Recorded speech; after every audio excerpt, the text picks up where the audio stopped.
Hey, it's like as we're waiting for people to just kind of jump into the Zoom, just wanted to kick off, just keep it light, but wanted to hear like as you guys are kind of just watching the market in this crisis type situation right now, like what are some interesting like customer experience innovation or business model innovations you guys are seeing? Like last week, I think it was last week, like Constellation Brands buying Empathy Wines, I thought like was super interesting, both from a digital kind of business model play for millennials with empathy, but also just being able to see the vision of how that could play across their portfolio. But I'm curious, as you guys are kind of following things, like what's popping, what's interesting to you? Who wants to jump in? If you got one, Pete, go for it, man. Oh, I think the innovation is everywhere. I mean, I've often remarked that every company is now acting like a startup. I think they're getting extremely consumer centric. I mean, companies have always been customer centric, but I think there's a special urgency on it. A lot of it's driven by compliance. I'm very impressed with retailers, banks. I think a lot of the fast food, FMCG players have been innovating quite a bit on contactless delivery, which will kind of, and experiences that we'll talk about in a bit. But I've never seen such a ground shift in companies large and small that are just moving incredibly fast. And companies that we would have assumed would take 5 years to make things happen, internally align, adapt to the consumer need. It's just happening in a matter of months. And it creates a lot of great opportunities, obviously creates a lot of uncertainty, but it's breathtaking. I think Kroger is one of the most exciting examples for us locally. Much as I admire P&G, I think they're making a lot of progress, but I've just seen them go through multiple iterations, and they're just moving really fast. And as a customer at home of their services, maybe having been weaned away a bit from Whole Foods, I've just been really impressed, and the way they're connecting with employees. So that's one of many examples. Yeah. Asif, Tiffany, any quick examples? Yeah, so I'll speak from my industry perspective. I would say what's happening with food delivery is very, very interesting. It is exploding. Just maybe a year or two ago, food delivery only accounted for a very small percentage of sales for restaurants, but now in this COVID environment, delivery is actually the lifeblood of a lot of small mom and pop places as well as larger chains. I think it's also interesting to watch the consolidation of third-party players. So Uber Eats just announced their acquisition of Postmates, and I think you're going to continue to see more of that consolidation. And I think you're just going to continue to see consumers adopt more and more food delivery into their repertoire. So that's an interesting one to watch. Oh, yeah, absolutely. Yeah, I was actually going to go through a couple of those myself, but I think some of the ones that really have been on my mind a lot lately are around the acceleration of CPG companies into direct-to-consumer and how fast they've moved, right? You've seen Coke and Pepsi make some big announcements recently about accelerating their direct-to-consumer business.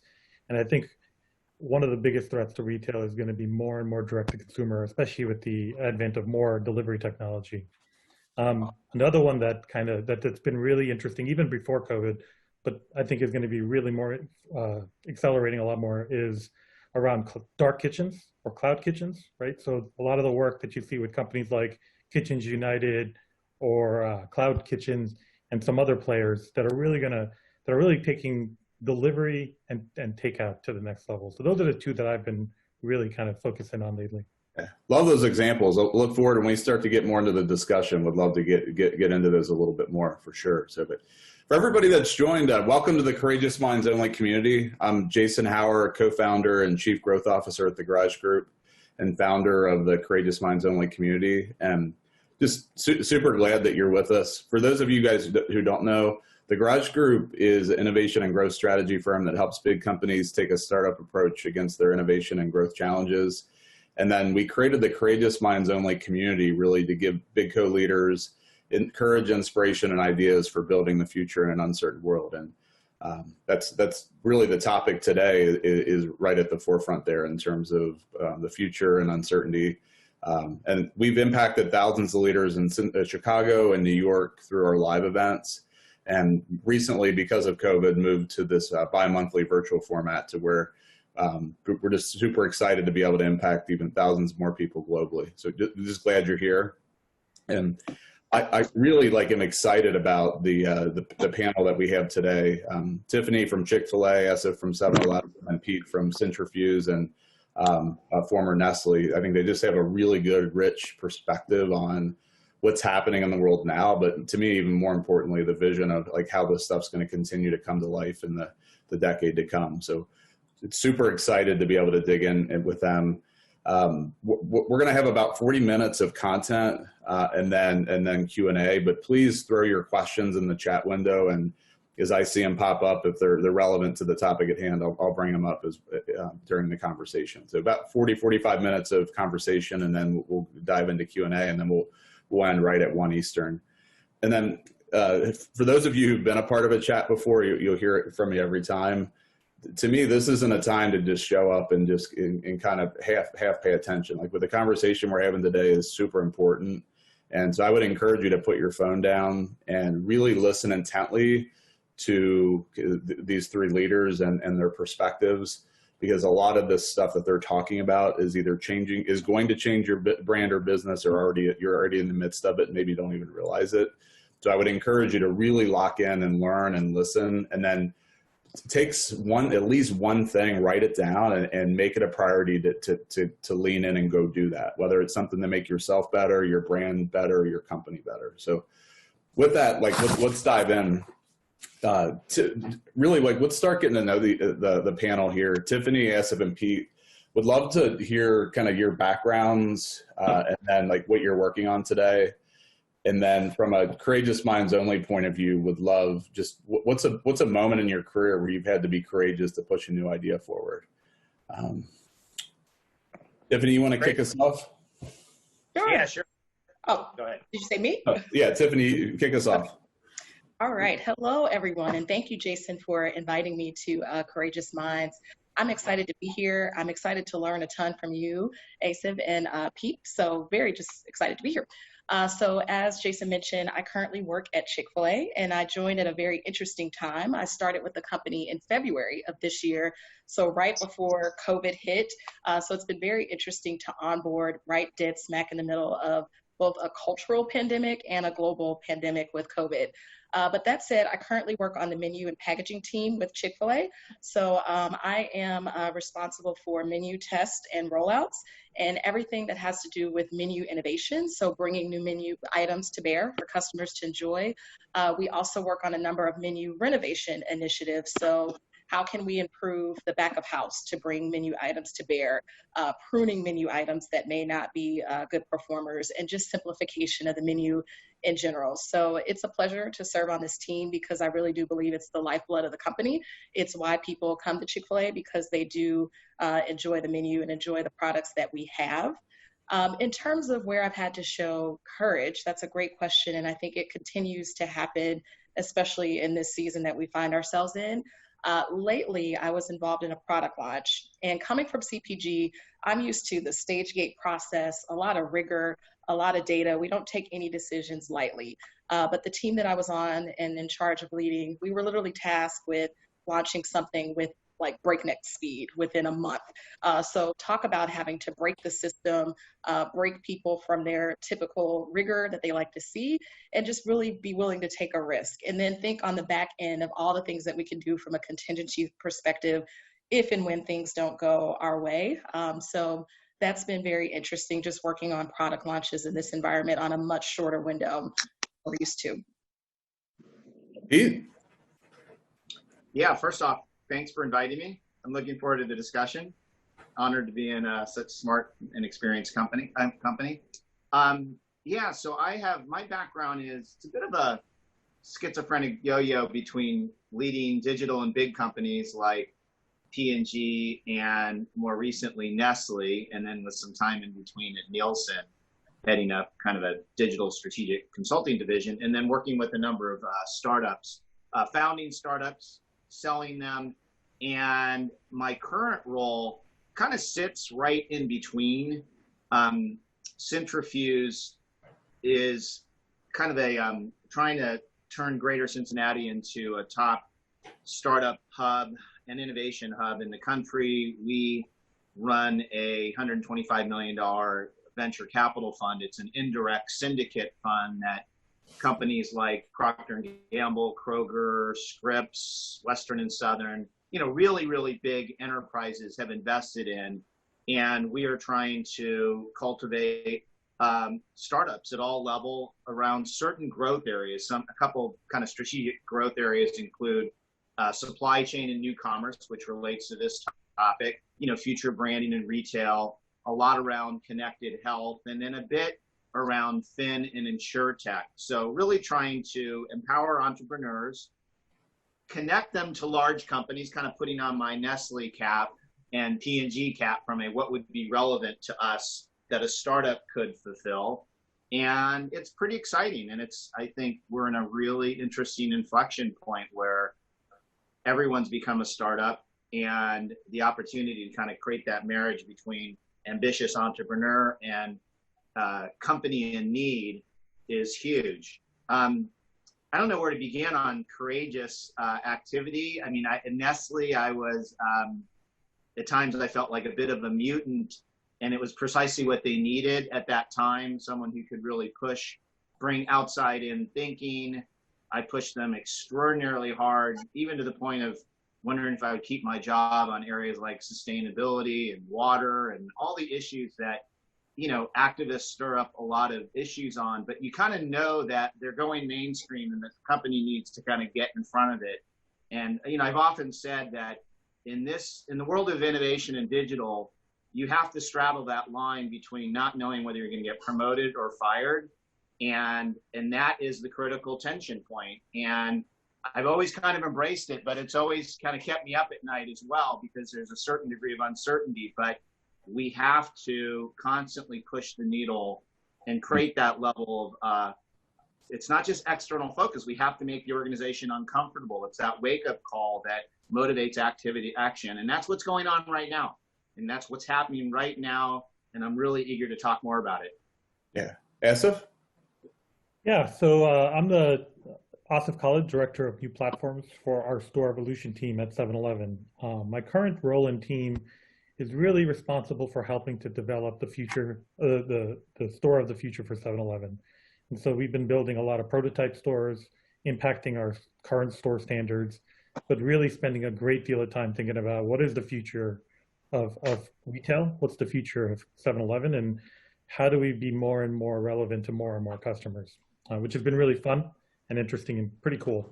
And we work really closely with our merchandising, digital innovation teams, R&D teams, as well as a lot of other cross-functional teams within 7-Eleven.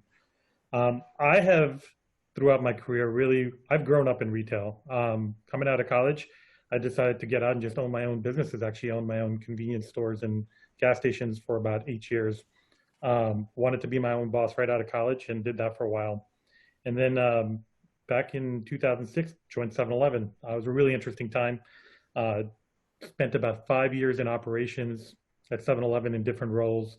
I spent about 5 years in real estate and construction and development at 7-Eleven up in the Northeast, and then transitioned into merchandising and a few innovation roles over the last 4.5 years.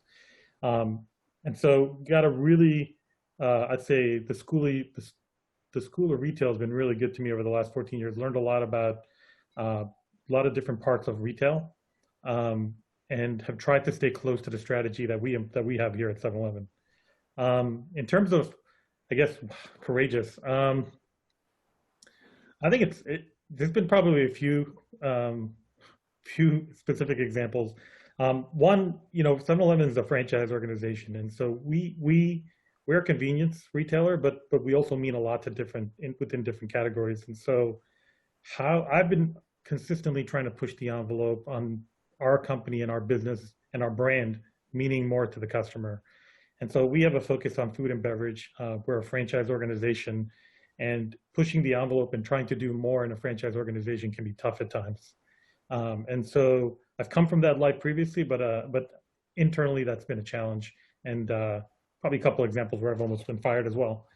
The other example would be continuing to push the envelope on healthier options. I firmly believe that my career is more about the legacy I leave, right? And how do we do good for the earth? How do we do good with what we do within our areas of responsibility? And so consistently trying to push the envelope on getting better products, healthier products, constantly pushing that envelope for customers within 7-Eleven. Yeah. All three of you have amazing backgrounds, and I'm just super glad you're here, and I'm looking forward to the conversation.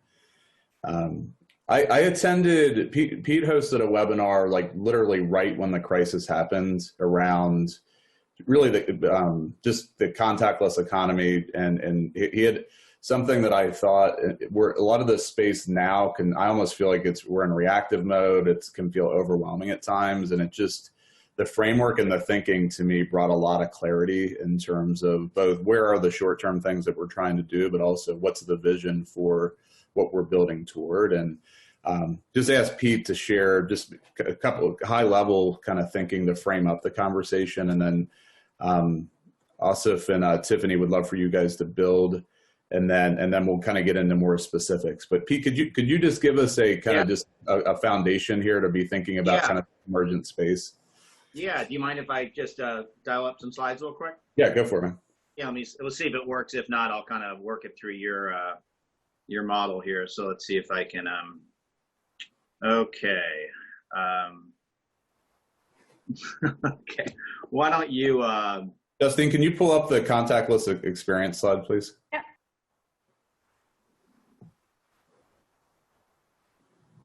Yeah. So this is just by way of background. I mean, first off, I did a webinar a couple months ago, and I was actually kind of blown away at the amount of reaction I had. And Jason and I had some fantastic discussions. And I know there's a lot of different ways of describing this, and we could probably have several webinars to do that. But for the sake of my initial session, I talked about contactless experience being touch-free, voice-activated, AI-enabled environments, for interactions in a post-outbreak world.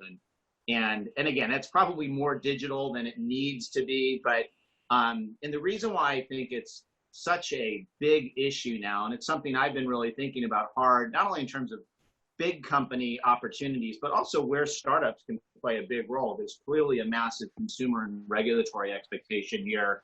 I think for companies, it's a massive price of entry, and we just see that with the delicate nature today in terms of whether restaurants are kind of COVID compliant. But here's the basic framework that I kind of put together, and I was looking just for a simple way of thinking about the opportunity here in terms of the gap that I think all of us need to fill. And on one part of the quadrant, I thought about kind of it was kind of enablers and expectations. On the one hand, you kind of have this tech-based area where you've got your traditional kind of smart tech, which is the way I think we've always thought about what the internet world is bringing, all the way up to what we would call blended reality, where digital and physical worlds seamlessly integrate, and that includes, multi-sensory areas such as voice, AR, VR, advanced gaming. And then on the other side of the spectrum, you've got, the expectations, which is kind of, we always talked about the wonders of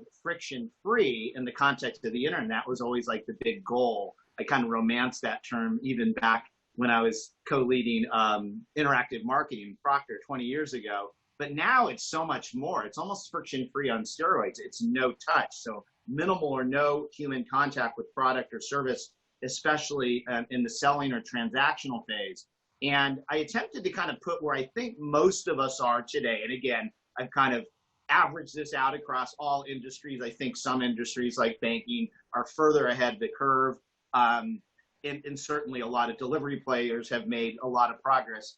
But, where I think we all need to be to win with customers today is way further up the Northeast corner. And I think that's what we should be discussing today. Like, how do we get there? What are the customer-centric requirements and the like?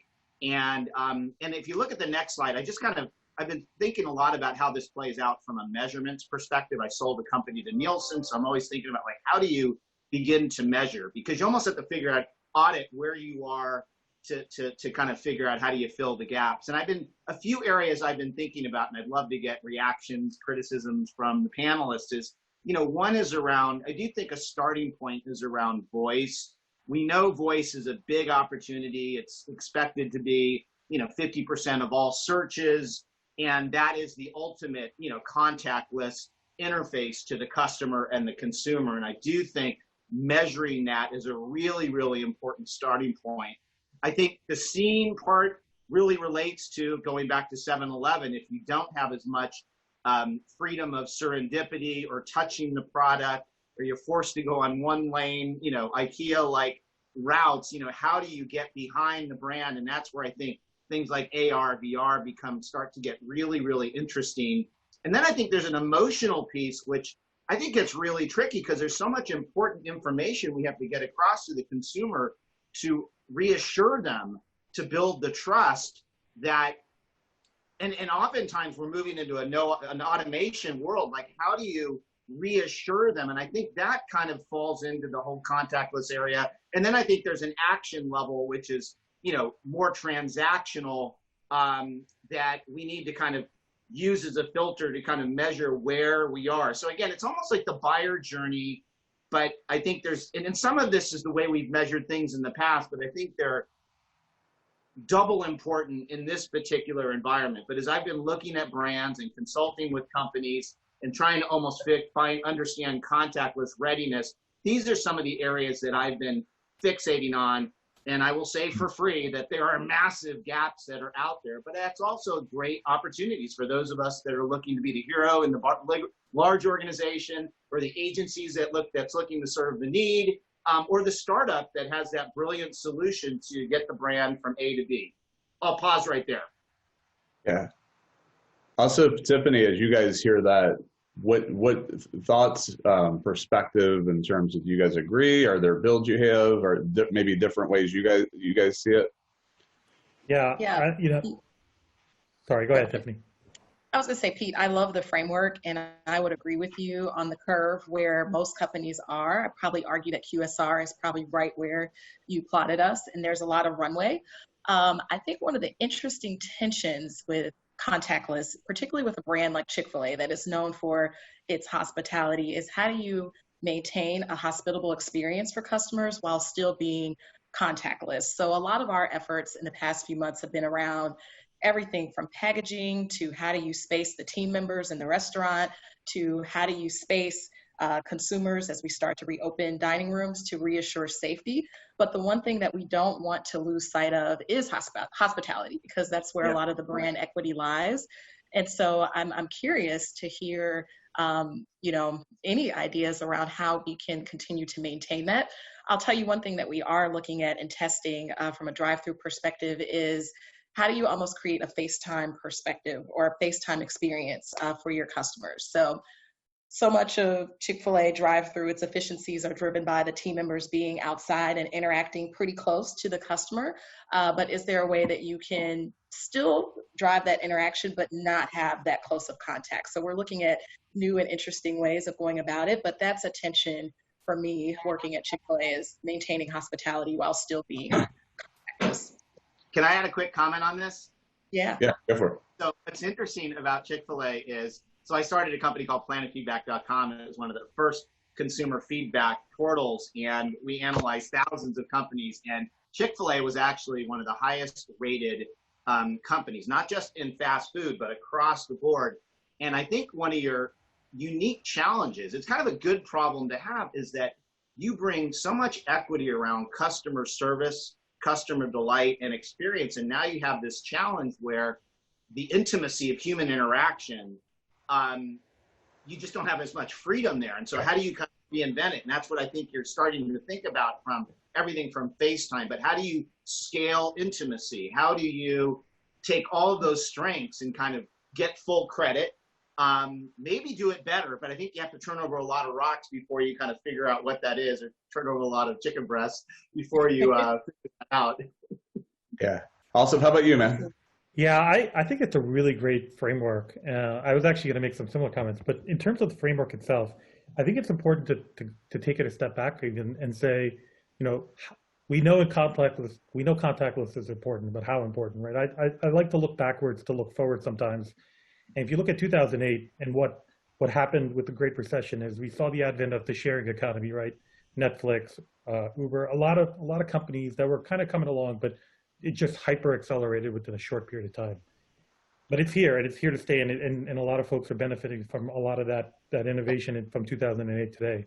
And I think the same is true for contactless, right? The advent of the virtual economy was happening before COVID, but it has just accelerated so much since. And I think building a really methodical, strong roadmap as to how you're going to integrate it into your business model is going to be critical. And so, what I spend a lot of time thinking about is, number one, and something we think about a lot at 7-Eleven is how do we build trust in contactless, right? Trust has to be the foundation. And so, you see a lot of companies right now pulling back on their advertising and their marketing spend.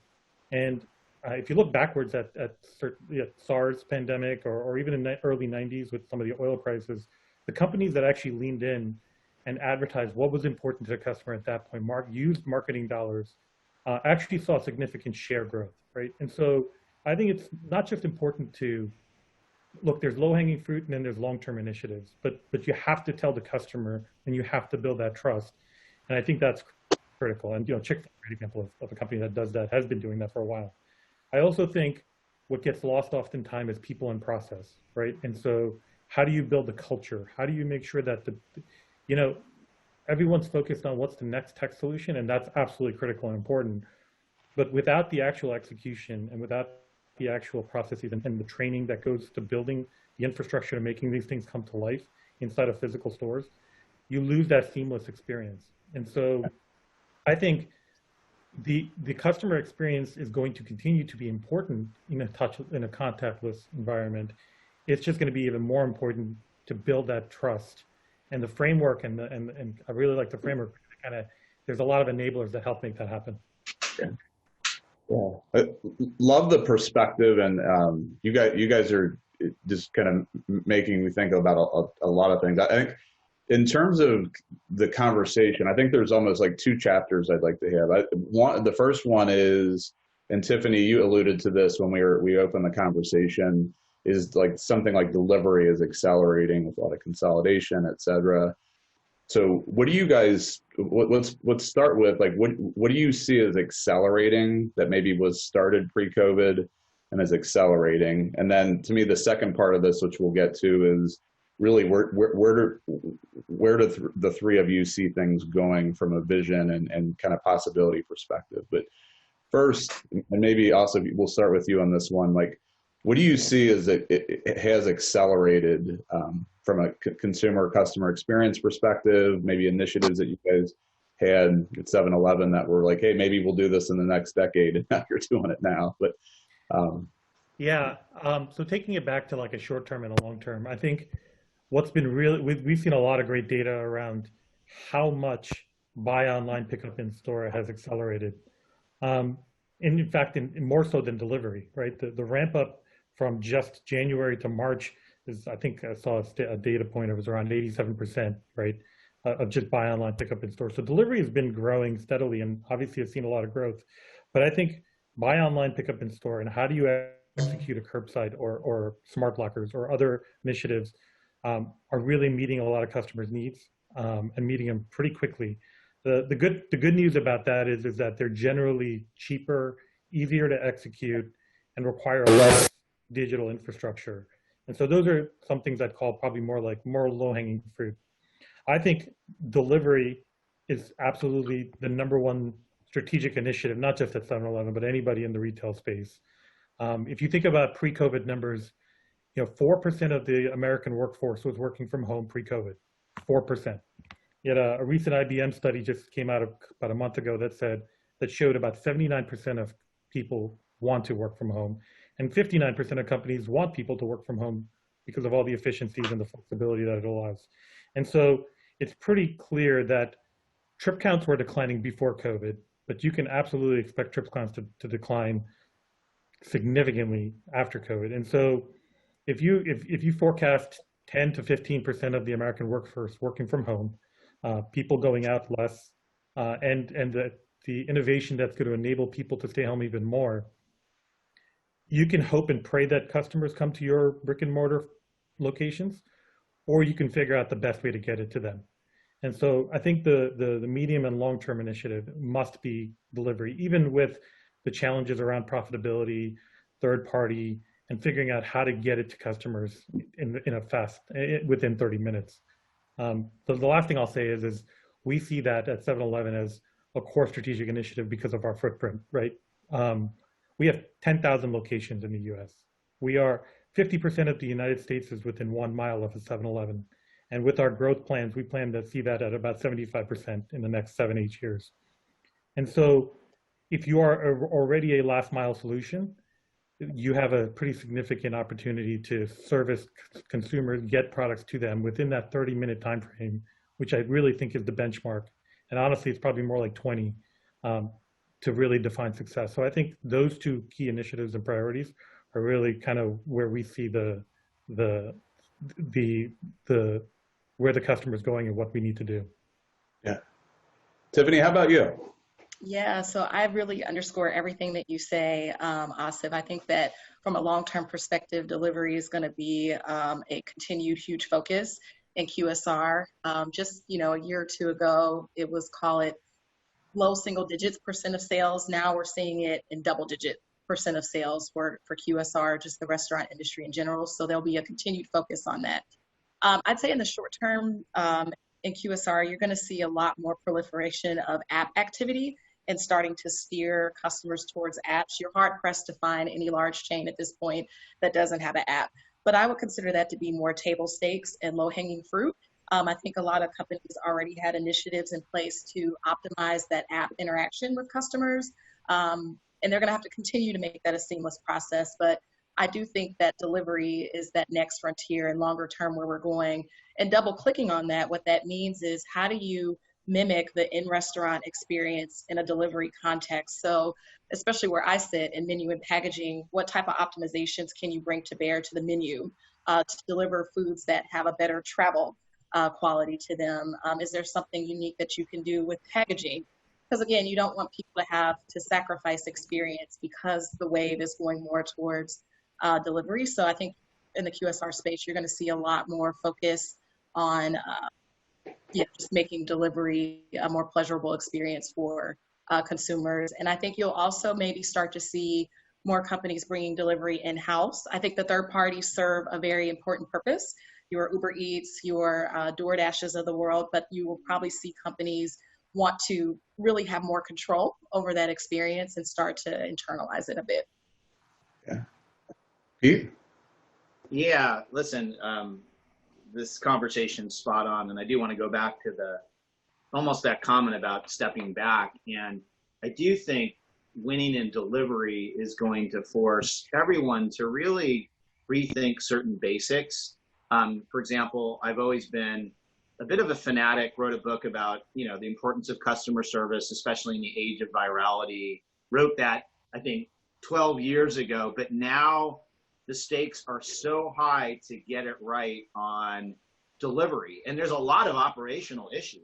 I mean, you almost don't have to think about it, just focus on the basics of how you manage databases, how you scale intimacy, how you respond quickly and empathetically, how do you get the ratings and reviews? I mean, I do think kind of once you get on that, you kind of get a regular loyal relationship with a retailer, the switching costs are absolutely huge. And I was just trading notes with my wife a few minutes ago about our collective experience, working with Kroger, for example, and we've moved a lot of our grocery basket, so to speak, to Kroger in part because of the click and pick. We do like the idea that we can order it online and go pick it up, but we have certain expectations. Like when you go to that Kroger and you call that number, it's got to be delivered fast. And then we noticed early on in the process, there's definitely a lot of accuracy and selection issues. Okay. And sometimes disappointments. We're sorry you can't have brand X, but we'll give you, brand Y. And sometimes that's okay if you truly believe it's comparable. But if you're really brand loyal, that gets really, really tricky. So there's a lot of operational issues that need to be figured out. I do think this is an area where retailers are going to kind of potentially tilt that playing field against everyday brands. We've always said that even before COVID that brands have a bit of a data disadvantage because retailers need to get to aggregate the collective story and then turn that into incentives and opportunities. And I think if I were back at Nestle, for example, I would be thinking very, very hard about, are there places where the brand itself can play on the direct to consumer? Pet care, for example, might be territory that we've always known that pet as a service is a big idea, but could be a really big idea now. And now that everyone's looking at DTC models, could be that excuse to kind of get into it. But I do think there's some big imbalances that are bound to develop between everyday brands and the retailer that need to be kind of figured out. I mean, it's good news for the retailers that do it right, but it's going to be very, very tricky for brands that are looking to maintain long-term competitive advantages in this environment. Yeah, Jason, sorry, there's just one thing I really want to touch on there because I was going to touch on it later, but I think it's really important. The slide earlier talked about expectations, and Pete just touched on it again. Everyone wants to move fast, and everyone wants to meet customers' needs as quickly as possible. Whether you're a retailer or you're a CPG brand or whoever you are in the entire hemisphere here, you got to get it right. You honestly, with the consumer, you have to get it right. You can fail small, and failing small is great, right? Running dozens of pilots all the time to figure out how to operationalize and to how to meet consumers' needs, but you have to get it right when you scale. And if you don't, in all honesty, you do more harm than good to your brand and to the trust that you try to build. And so I can't emphasize that point enough because consumers, they don't, especially with living in a pandemic right now, people just don't have the time or the energy, and they'll find someone else who will meet that need. Yeah. I think it's so easy to get caught up into reacting with all that we're dealing with as leaders in terms of just the short-term priorities. And again, like we've talked about, some of the things that we're seeing as like interesting innovations actually just be like just short-term priorities that have to get done. I'm curious, as you think about kind of the next 3 to 5 years with a lot of these emerging technologies and customer experience, like, again, like there's probably no right answers here, but where do the three of you see from a vision perspective of what's happening? Because I think at some point as leaders, we got to pick our heads up and say, okay, we're reacting, but we also have to have really good clarity on where the world's going, what our consumers are going to expect of us.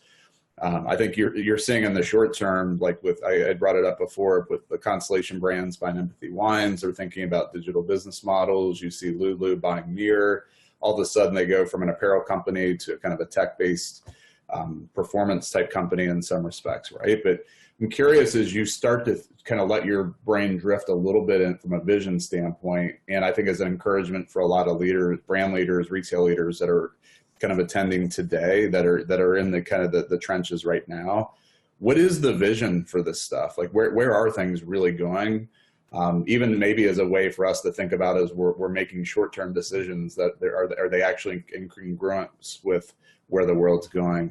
And who wants to start on that one? That's a meaty question. I'll give it a shot, Jason. Okay. From a QSR perspective, I think the future frontier is really owning home. And I know that seems counterintuitive because a restaurant is a brick and mortar establishment. People can go to it, go through the drive-through, sit in the dining room. But I think you're going to see more and more focus on owning home because home is important to us. And so many of us are, relegated to working from home now, spending more time at home. And I think that's only going to accelerate. So I think delivery for sure is one way that's going to come to life, facilitating that process for consumers to get their favorites from a restaurant delivered to their home. But I think it'll also start to blur the lines between CPG and restaurants.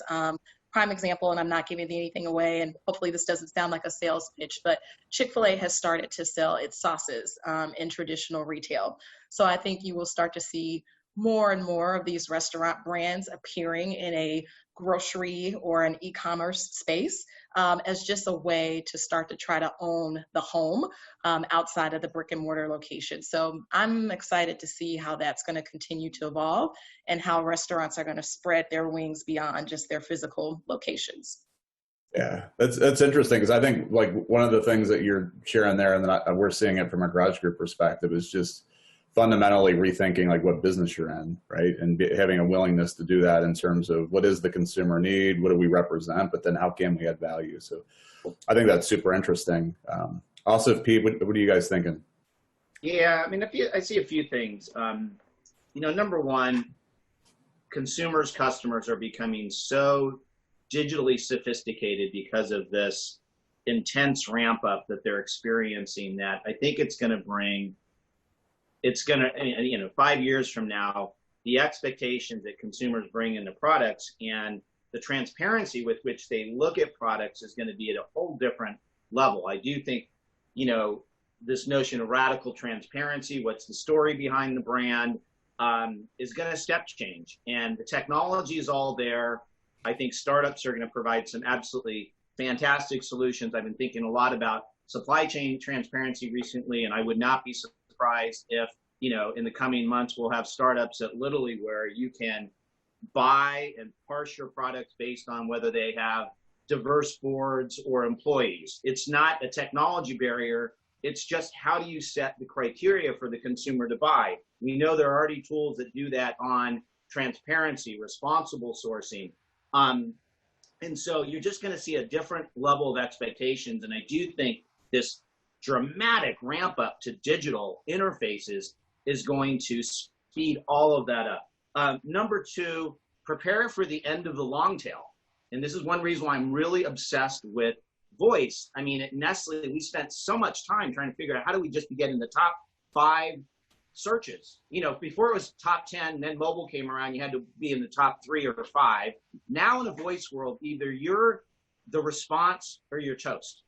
And I've been auditing hundreds of brands recently, and virtually all the big brands are massively exposed here. Most of the small ankle biter companies own the first position in generic search, like what is the best toothpaste, what is the most sustainable product out there, what is the best restaurant.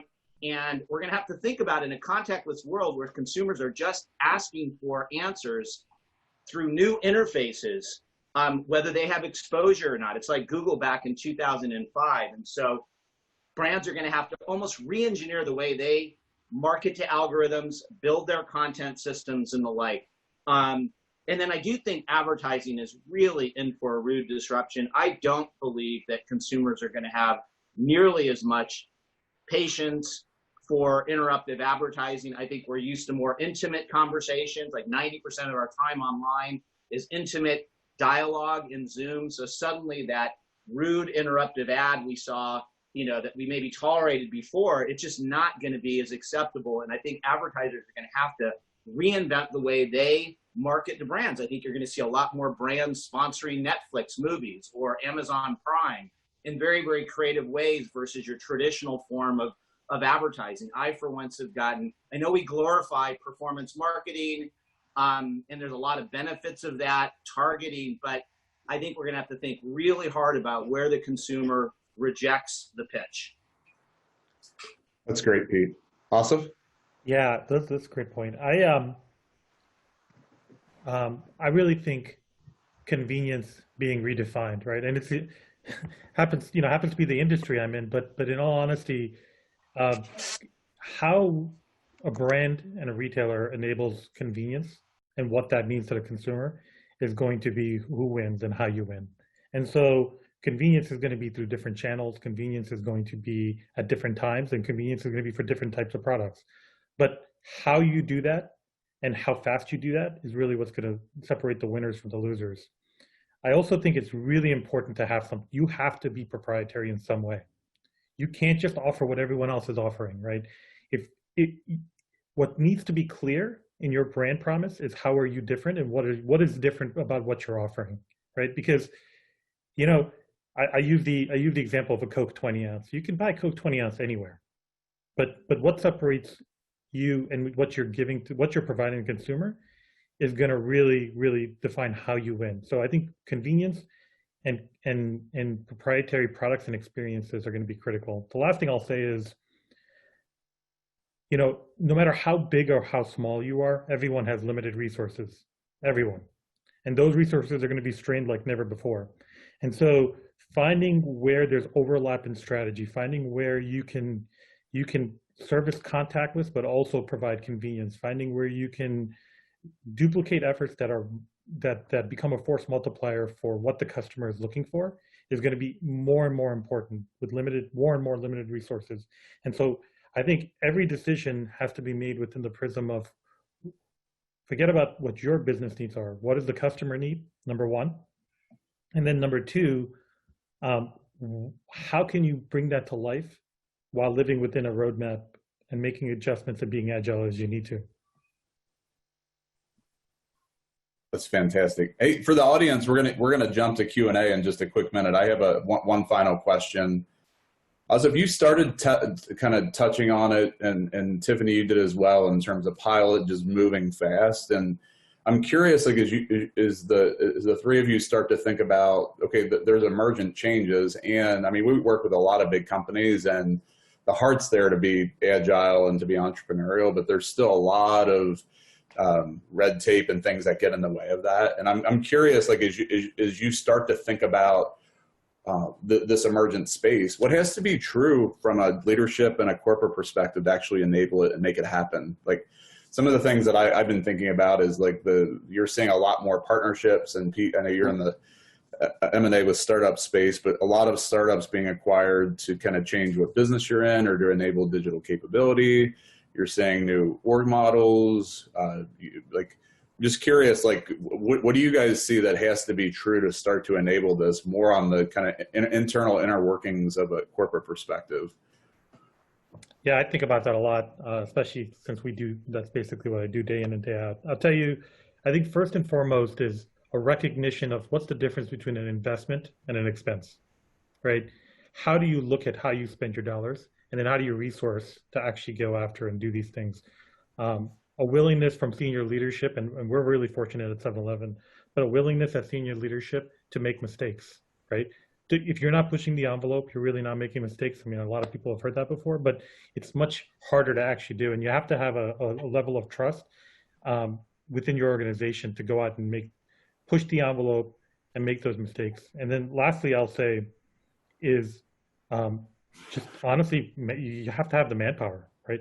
You have to have the people focused not on the day-to-day business. That's critical, right? You have to keep the lights on, but you really have to resource it with people.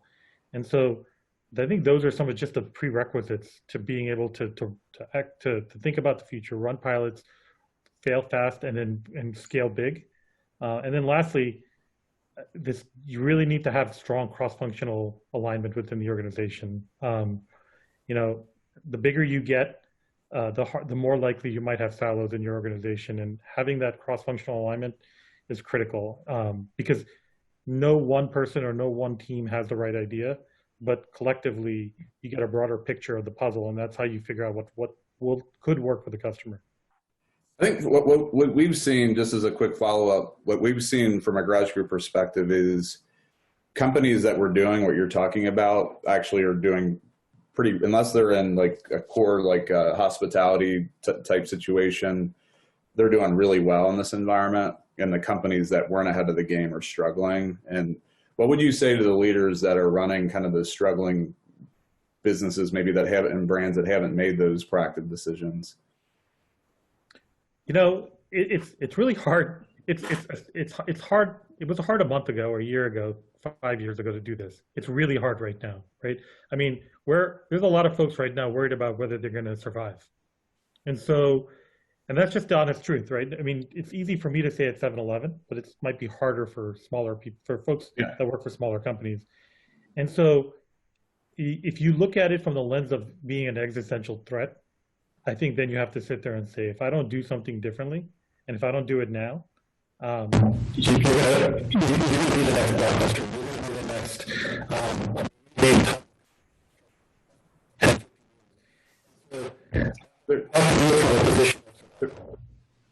The last part of what you said cut out for me. I think maybe there was an issue with your mic. Can you say that real quick? I'm just saying, I think, sorry, I forget, I'm not sure where I got cut off, but you have to look at this as an existential threat. Okay. And if you don't, you're really you're gonna figure out it's too late that you needed to make these investments.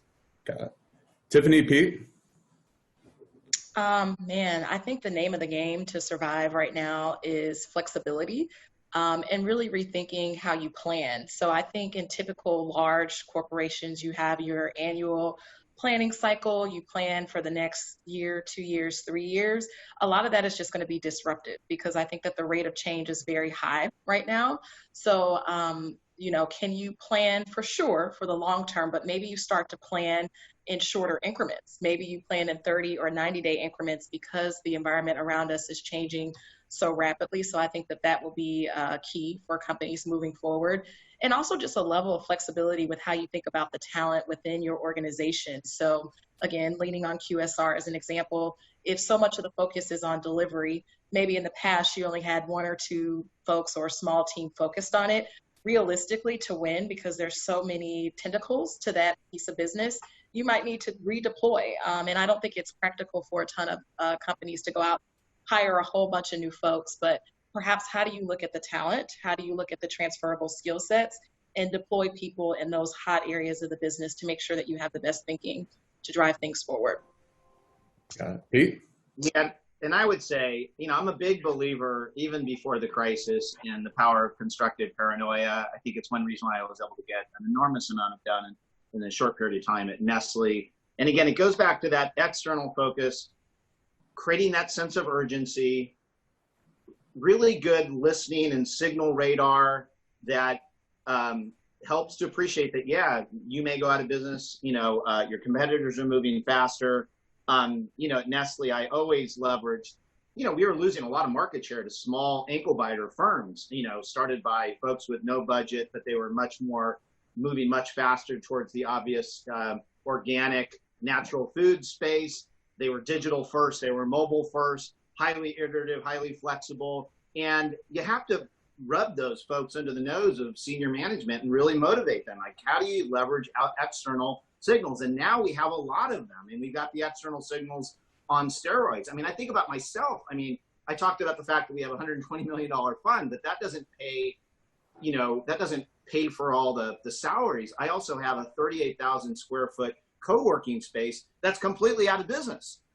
We have a few renters, but generally I can't really leverage that. So we have been forced to step back and reinvent our model. Next week, for example, we're doing, in partnership with P&G, a conference that's going to hopefully put what we do with Zoom on steroids, and we're going to test an online career fair, online startup exhibitions. We're going to create private rooms for virtual meetings, and then we're going to have discussions like this, all in one event. We're going to experiment. We're going to look at the data, and hopefully we'll have a verdict by the end to sort of give us guidance on how to move forward. But that is a survival technique. If I do not figure that out, I may not have a business. And so it's that external focus that's critical. And then the other thing I would say that is so important now is I do believe, and this has been a big help to my career, even back to P&G, is how do you leverage the younger voices in the process?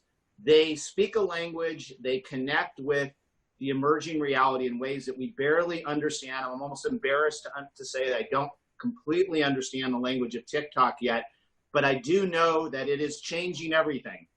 And there is something in that behavior, in those dances, in that narrative, and even my teenagers' unwillingness to even teach me anything about it because they want to keep me far away from it, that we need to understand. And we have to create room for that informal power.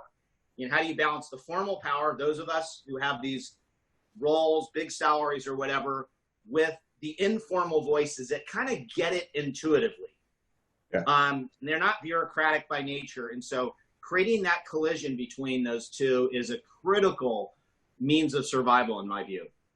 We have 3 minutes for this. I'm going to take a couple of questions and merge them, but I think the overarching kind of question is with digital, including B2B or DTC and e-com, what is really going to be the impact on retail, brick and mortar type stores?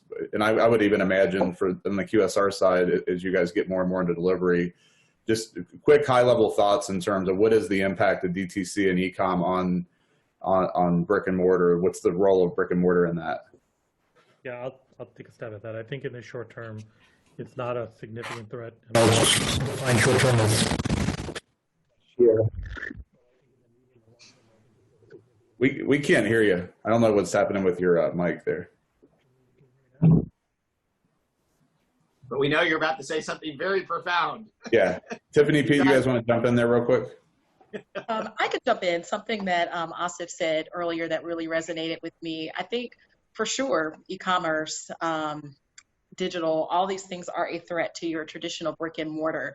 But I think that brick and mortar can still survive if you really understand what your point of difference is in terms of an experience for the customer. And selfishly, I think that that's an area where Chick-fil-A shines within its space.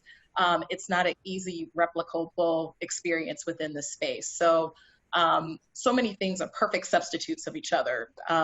How different is this grocery store than the other? How different is this fast food place than the other? But if you truly know your point of difference and you really not only yell that through your advertising, but live that, I think that you can still have a place to play in the brick and mortar space as things continue to evolve. Yeah. And I think it depends on how you you saw in that one quadrant, blended reality, which is the physical and the virtual. And I think the incumbent retailers have a big right to win. I think you can parlay, the data and the holistic offerings across many different categories to romance this consumer in critical ways. I think what's important is that, Tiffany's world, that CSR world, is kind of brought more in focus in the retail experience. I do think, my last TED talk was that the future of business is about thinking and acting like a concierge. And I think that's more important than ever in this COVID environment. That's the table stakes to win. And I think retailers have a big opportunity there. Yeah. Can you guys hear me now? Yeah, perfect. We got like just one minute. Yeah. So the quick answer is short term, not too much of a threat. Long term, I think it's an existential threat. I use the example of Amazon. Amazon has started making their foray into retail, and they've seen I've seen a stat where they see about 60% increase in online purchases where they have within 5 miles of their retail locations. So what Pete's talking about in terms of blended experiences, seamlessly melding your online presence along with your physical presence, I think is the right way to win. Yeah. Tiffany, Asif, and Pete, you guys are brilliant. Thank you so much for spending time with us. I think the one thing that I'm going to take away is just I loved hearing just about this kind of the brick and mortar and out of home, and just continuing to study those emergent business models is something that I've already been interested in, but you guys have inspired me to even go deeper on that. So appreciate that. And for the audience, again, I would highly encourage you based on what you heard here today is there new concepts that you weren't aware of that you go research? Is there a project that maybe you had on the back burner that's around this space that it's you have to drive priority? If you're a leader and you're hearing even just what has to be true to enable this stuff, are you thinking about how your team's organized, your strategies, your process, et cetera? So I would just highly, highly encourage you to write something down and take that forward and commit to kind of taking action. And we'll look out. It should be in the next couple of days. We'll be announcing the next chat. We're going to be doing these bi-monthly. So would love to have you join a future chat and help us spread the word. And then if you heard something here that was super interesting, we are going to record this and we're going to launch that as well as clips, et cetera. So be on the lookout for that. And I would just say thank you so much for spending time with us today. Keep hustling, keep pushing forward, but just really appreciate you investing time in the community and look forward to staying in touch with everybody.